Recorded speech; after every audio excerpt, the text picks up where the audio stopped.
అన్నా నమస్తే. నమస్తే. Hi, how are you? Brother? How are you? What about you? Fine fine. చెప్పండి. చెప్పండి, మీరు ఎట్లా ఇలా స్ట్రగుల్ అయ్యారు? మీ లైఫ్ ఎలా కొనసాగుతుంది? ఫ్రెండ్షిప్ ఎట్లా, దోస్తులు ఎట్లా, డబ్బుల గురించి ఎట్లా, కొంచెం వివరంగా చెప్తే యూట్యూబ్ నిదర్శనం అవుతారు. నూకపర్తి లక్ష్మణ్ గారు, మీ సలహాలు, మీ సూచనలు చెప్పండి. సలహాలు సూచనలు చెప్పాలంటే యువతలోడు కరెక్ట్ ఉండాలి ఫస్ట్. ఓకే. యువతలోడు కరెక్ట్ లేని ఎదుటోనికి చెప్పడానికి ఆస్కారం లేదు.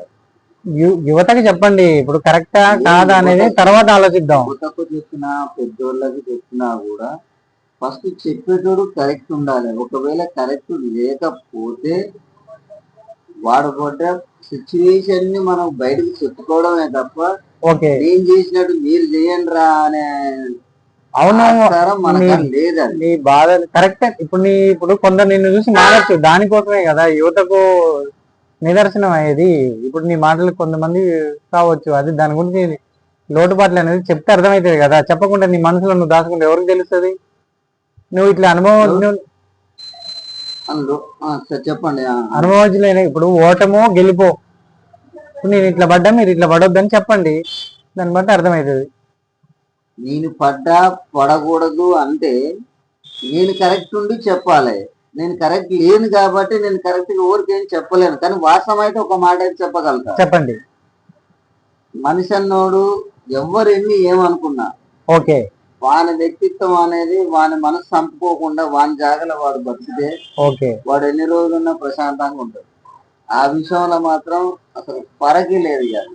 ఓకే. కానీ ఇన్ కేస్ నా పిల్లం, నా పిల్లలు, నా అమ్మ, మా అమ్మ, మా నాన్న, మా అన్నదమ్ములు ఇవన్నీ ఆలోచిస్తే మాత్రం బెండ్ అయిపోతారు. ఓకే. ఆ విషయంలో మాత్రం అస్సలు పరకరాదు. ఇక నువ్వు బతకాలి, నీ జాగాలు నువ్వు ఉండాలి, చెయ్యాలి అనుకుంటే మాత్రం ఓకే. అందరిని వదిలేసి పొద్దున లేచినవా, నీ డ్యూటీకి పోయినవా, వచ్చినవా, తిన్నవా, పండినవా, నీకు వీలైతే నీకు శాతనైతే నీకు దాచుకోబుద్ది అయితే ₹1 వెనకేసుకున్నావా లేదా? ఓకే. లేదు అంటే నాకు ఇంతవరకు చాలు, నాకు పొద్దున వచ్చిన పైసలు సాయంత్రం కల్లా చాలు సరిపోతుంది, మళ్ళీ రేపు పొద్దున నా పని నేను చేసుకుంటా అనుకుంటే ఆయన కర్మ. అంతకు మించి చేసేది ఏమి ఉండదు. ఓకే, అది లెక్క. ఇప్పుడు చాయ్ తాపియాలన్నా దోస్తులకు తాపియొద్దా? దోస్తులు అంటే ఏంటిది, ఫ్రెండ్షిప్ అంటే ఏంటిది, ఇప్పుడు ఎట్లుంది? దోస్తానం అంటే దోస్తానం వేరు బ్రదర్. ఓకే. ఎట్లుంటది అంటే అది అది ప్రాణ అమ్మా నాన్న భార్య భర్తల కంటే ఎక్కువ. అది దోస్తానం అంటే అది ఎవడు పెట్టినా పెట్టకపోయినా దోస్తు పెడతాడు. ఓకే. వాడు రేపు పొద్దున అడికి వచ్చినావంటే వానికాడ ఉన్నాయా లేవా అంటే లేవు అంటే వాని జడ్లంగా తీసి పెడతాడు. అది దోస్తు మీద ఎప్పుడు కూడా అమ్మ నాన్నలు కూడా పనికిరారు. ఓకే. ఆ విషయంలో మాత్రం 100% చెప్తాడు. నువ్వు ఎక్కడ ఏ యూట్యూబ్ పెట్టి నేననేది ఆ విషయంలో మాత్రం 100% చెప్తాడు. దోస్తానం అంటే మాత్రం ఇంకా అంతే కాదు. ఓకే, మీరు చెప్పినప్పుడు ఇప్పుడు బాగానే ఉంది, కానీ కొంతమంది దోస్తులు ఎట్లా మోసం చేస్తున్నారు కొందరు ఉంటారు. అది మన కర్మ, అది వాని కర్మ మన కర్మ మనకు తెలియదు. కానీ కొందరు ఉంటారు నమ్మించి మోసం చేసి పైసలు ఉన్నంత సేపు ఉండి పైసలు అయిపోయిన తర్వాత ఇట్లా ఎదురుగా అవ్వబడుతుంటేనే పక్క దారికి వెళ్ళిపోతుంటారు. ఓకే. అట్లాంటిది వాడు దోస్తు కాదు. అది ఎట్లా తెలుసుకోవాలి? ఎట్లా తెలుసుకోవాలంటే మనకు వాడు పోయినాక మనకు తెలియదు. అది అంటే ఇప్పుడు చాలా మంది నువ్వు నేను ఉన్నాం బ్రదర్. అవును, గత ఒక 20 సంవత్సరాల నుంచి ఉంటున్నాం మనం. అవునవును. నువ్వు అక్కడ ఉన్నా లేకపోయినా కూడా ఇప్పుడు లెవెల్ అది. ఇప్పుడు జేమ్స్ అన్న కూడా అదే పరిస్థితి. ఓకే. ఇప్పుడు నా దగ్గర అందరు ఉన్నారు అన్నా. ఇప్పుడు నువ్వు ఎంతో మందికి సాయం చేసినావు, జేమ్స్ అన్న పేరు ఎందుకు చెప్పగలుగుతారు? నువ్వు సాయం చేసిన వాళ్ళు చాలా మంది ఉన్నారు. అవును. ఓన్లీ కేవలం జేమ్స్ అన్న పేరే ఎందుకు చెప్పగలుగుతుంది? వాడు ఒక్కడేగా నన్ను దగ్గర తీసింది. ఎట్లా, ఏ విధంగా? అన్ని విధాల. మిగతా వాళ్ళు ఎటు పేరు అందరు నేను చెప్పట్లే. ఎదురుగా వస్తుంటే ఇట్లా ఇట్లా పోతుంటే ఆ సందర్భంగా పడిపోయిన వాళ్ళు 100 మంది ఉన్నారు నా దగ్గర. సూర్యాపేటలో నా దగ్గర తిన్నోళ్ళు చేసిన వాళ్ళు అందరూ. ఓకే. అందుకనే నేను అందరిని ఒవ్వని అసలు పక్కకు పెట్టేసిన. నాకు ఒవ్వడొద్దు, ఉన్నదే 2. అమ్మ నాన్న ఇంకా ఇద్దరు. ఓకే, ఆ ఇద్దరు పేర్లు. పేర్లు కూడా నేను చెప్పను కానీ ఓకే, ఇంకంతే. అంతకు మించి మనకంటూ ఇప్పుడు యువతకు మీరు ఇచ్చే సూచన ఏంటిది లాస్ట్? మీరు ఏం లేదన్నా, అన్నా. నేను ఒక్కటే చెప్తున్నా. ఓకే, ఇప్పుడున్న ఇంటర్మీడియట్ అయితేంది, డిగ్రీ అయితేంది, పీజీ 10th. అయితేంది, ఓకే, ఈ కేటగిరీ ఉన్న స్టూడెంట్స్ ఎవరైనా దోస్తానం చేయండి. ఎంతవరకు చేయాలి? చేయొద్దు అనట్లే, చెయ్యి. అది ఎంతవరకు చేయాలనో అంతవరకు అది ఎట్లా తెలుసు? చేయాలి. అంతవరకు అది చేయాలని ఎంతవరకు చెప్తారు కానీ మరి ఎంతవరకు చేయాలి? ఎంతవరకు చేయాలంటే ఇప్పుడు వాళ్ళిద్దరు ఇప్పుడు ఇప్పుడు ముగ్గురు ఉన్నారు అబ్బా, ఒక అవును. ముగ్గురు దోస్తులు ఉన్నారు. ఆ ముగ్గురు దోస్తులు ఉన్నప్పుడు ఏమైతుంది, వాళ్ళ మెంటాలిటీ, నీ మెంటాలిటీ ఒకటి, నా మెంటాలిటీ ఒకటి, వాళ్ళ మెంటాలిటీ ఒకటి ఉంటుంది. ఆ ముగ్గురు మెంటాలిటీ ప్రకారం, వాళ్ళ మెంటాలిటీ ప్రకారం అంతవరకు ఒక 70% అంతే చేయాలి అంతే. ఓకే, మిగతా 30 అమ్మ నాన్న వాళ్ళకు ప్రియారిటీ ఇవ్వాల్సి వస్తుంది. ఇప్పుడు వాళ్ళు చాలా మంది ఆ విషయమే తెలుసుకోలేకపోతారు కదా, నువ్వే నా ప్రాణం, నువ్వే నా అంటారు. ఇప్పుడు అది ఎట్లా? ఇప్పుడు అమ్మ నాన్న ఇప్పుడు ఒక 10,000 ఇచ్చి నా అసలు పంపిస్తారు. ఓకే, ఓకేనా? నాకాడ 10,000, మా అమ్మ నాన్న 10,000 ఇస్తారు, నీకు 10,000 ఇస్తారు. అవును, తీసుకొని వస్తాం. మనకు కరెక్ట్ గా నిజం చెప్పాలంటే నెల రోజులు అయిపోతాయి. ఓకే, ఆ తర్వాత మనం యాన్నో ఒకడ వేరే వాళ్ళ దోస్తున్నా యాన్నో ఏదో అడ్జస్ట్మెంట్ చేసి మళ్ళీ అమ్మ నాన్న వాళ్ళు నెలకు పంపించినాక మనం వెయిట్ చేస్తూనే ఉంటాం. ఈలోపు అప్ప రెడీ అవుతుంది. వాళ్ళు పంపించిన పైసలు మళ్ళీ అటు పంపించాల్సే వస్తుంది. మళ్ళీ ఉండవు, మళ్ళీ అయ్యే అడ్జస్ట్మెంట్ చేసుకోవాలి. దీని ద్వారా ఏమైందంటే రొటేషన్ అనేది పెరుగుతుంది. ఏంటంటే అరే బాబాయ్ నీ కాడ, అరే బాబాయ్ నీ కాడ, అరే బాబాయ్ నీ కాడ అని చెప్పి ఇట్లా రొటేషన్ అనేది సిగరెట్ల కాంచి మొదలు పెడితే నువ్వు ఎంతో మందికి సాయం చేసావు, మరి నీకెందుకు ఎవరు ఎందుకు సాయం చేయట్లేరు? నువ్వు సంపాదించినప్పుడు నీకు చాలా మంది సాయం చేసినావు కదా నువ్వు. ఇప్పుడు నిన్ను ఎవరు పట్టించుకునేటోళ్ళు లేరు, ఎందుకని? అది దోస్తానం దేని కిందకి వస్తుంది? 2 వాక్యాల్లో చెప్పండి. అది దోస్తానం కిందకి రాదు, దోపిడీ కిందకి వస్తుంది. అవసరానికి వాడుకునే కిందకి వస్తుంది. ఆ అవసరం వాడుకునేది మీకు ఎప్పుడు తెలిసింది? రీసెంట్ గా షాప్ తీసిన తర్వాత తెలిసింది నాకు.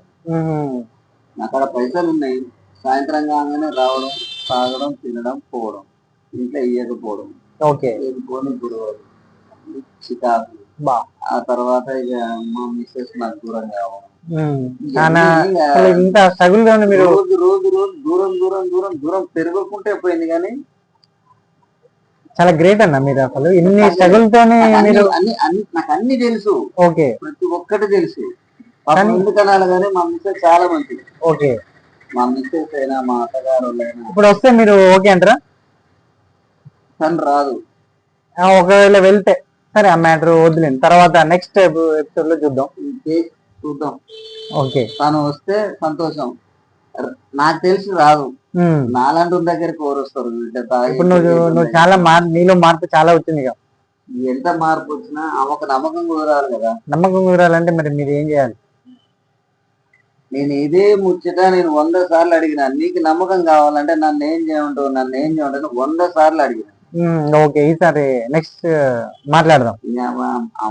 అది పర్సనల్. ఇప్పుడు ఫ్రెండ్షిప్ ఎట్లా మరి? అది ఎపిసోడ్ చాలా మందికి సాయం చేసారు కదా, చేసిన వాళ్ళు ఇప్పుడు మిమ్మల్ని పట్టించుకునేటోళ్ళు లేరు కదా, ఎట్లా? ఇంకోటి ఒకటి గుర్తుపెట్టుకో ప్రశాంత్, నేను ఇప్పుడు నీకు రూపాయి ఇస్తున్నా అంటే ఓకే, రేపు పొద్దున నువ్వు రూపాయి నా గురించి ఆలోచించి నీ నుంచి నేను ఆశించవద్దు. ఓకే, గతం కదా. అవును, నేను అడిగినప్పుడు నువ్వు ఇస్తే నీకు నచ్చితే ఇస్తావు, లేకుంటే లేదు. అంతే అంతే అప్ప. నేను వానికి ఈరోజు 10 రూపాయలు ఇచ్చిన, రేపు పొద్దున నాకు 10 రూపాయలు వస్తాయి. ఇది కొంచెం గట్టిగా అంటే యువతకు నిదర్శనం, ఇట్లా ఆలోచన చెప్పాలి కదా. అది చెప్పండి. అట్లా ఇప్పుడు అయితేనేమో లేదంటే ఓకే, ఈ రోజు నేను 100 రూపాయలు ఇచ్చిన, రేపు పొద్దున నాకు 100 ఇవ్వాలి అని చెప్పి నువ్వు ఎందుకు అడుగు? నా అప్పు అడిగిండు వాడేమన్నా దోస్తానంలో 100 రూపాయలు అడిగింది, నువ్వు ఇచ్చినావు, తీసుకుంటూ పోయిండు. వాని భాగవతం వెళ్ళింది, నీ భాగవతం నేను వెళ్ళిపోయాను. రేపు పొద్దున్న నీకు అవసరం అయితే వాని కాడ ఉంటాయి, ఉండవు. ఖచ్చితంగా ఇవ్వాలని రూల్ ఏమైనా ఉందా?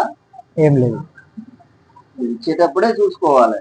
ఓకే, లాస్ట్ యువతకు మీరు చెప్పే లాస్ట్ 2 వాక్యాలు చెప్పండి. నేను చెప్పేది అయితే ఒక్కటే ప్రశాంత్, చెప్పండి. ఎంత జాగ్రత్తగా ఉంటే అంత మంచిది. +1 నుంచి +2 కానీ +1+2 అంటే intermediate first year second year okay degree PG. ఈ పీజీ దానికి అవసరం లేదు. +1+2 ఫస్ట్ ఇంటర్మీడియట్ సెకండ్ ఇయర్ వరకు ఓకే అంతవరకు జాగ్రత్తగా ఉండి అమ్మా నాన్నలు చెప్పినట్టు ఉండి నిదానంగా చదువుకొని ఉండి ఇంటర్మీడియట్ అయిపోయి ఎప్పుడైతే పీజీలో జాయిన్ అవుతావో ఓకే నా తర్వాత నేను మందనిచ్చేటోడు కూడా ఎవడు ఉండదు. ఎందుకంటే అప్పటికే నీకు మైండ్ మెచ్యూరిటీ చేంజ్ అయిపోతుంది. అవుతుంది. ఎప్పుడైతే అబ్బాయి ఏడ బెండ్ అవుతాడు తెలుసా, +1+2 బెండ్ అవుతాడు. Okay intermediate first year second year bend అవుతాడు. ఆ 2 సంవత్సరాలు కనుక తల్లిదండ్రులు ఆ పిల్లగాన్ని కాపాడిరంటే కథం ఆ తర్వాత ఈ పిల్లగాడే వాళ్ళని కాపాడతాడు. ఓకే ఎప్పుడైతే ఇంటర్మీడియట్ అయిపోతుందో +1+2 ఉంటది చికాకంతా. ఓకే ఆడనే ఏ అబ్బాయి అయినా బెండ్ అయ్యేది మొత్తం ఆడనే. ఓకే ఒక్కవేళ గనక అటు ఇటు క్యాచ్ చేయలేదనుకో అలానే లవ్ అంటాడు, గివ్ అంటాడు, మొట్ట అంటాడు, మోదునారు అంటాడు, ఓ నేలని చికాకులు అన్ని ఉంటాయి అన్ని. ఓకే +1+2 దగ్గర గనక పిల్లల్ని కాపాడితే ఆ తర్వాత నువ్వు డిగ్రీ పోయిన తర్వాత కాపాడతాడు. కొంచెం మెచ్యూరిటీ అనేది వస్తుంది, మైండ్ మెచ్యూరిటీ అని పెరుగుతుంది. ఓకే ఓకే ఆ తర్వాత వీడే కాపాడతాడు వాళ్ళని. అది లెక్క. అన్న ఓకే థ్యాంక్ యూ అన్న. Thank you bro. ఓకే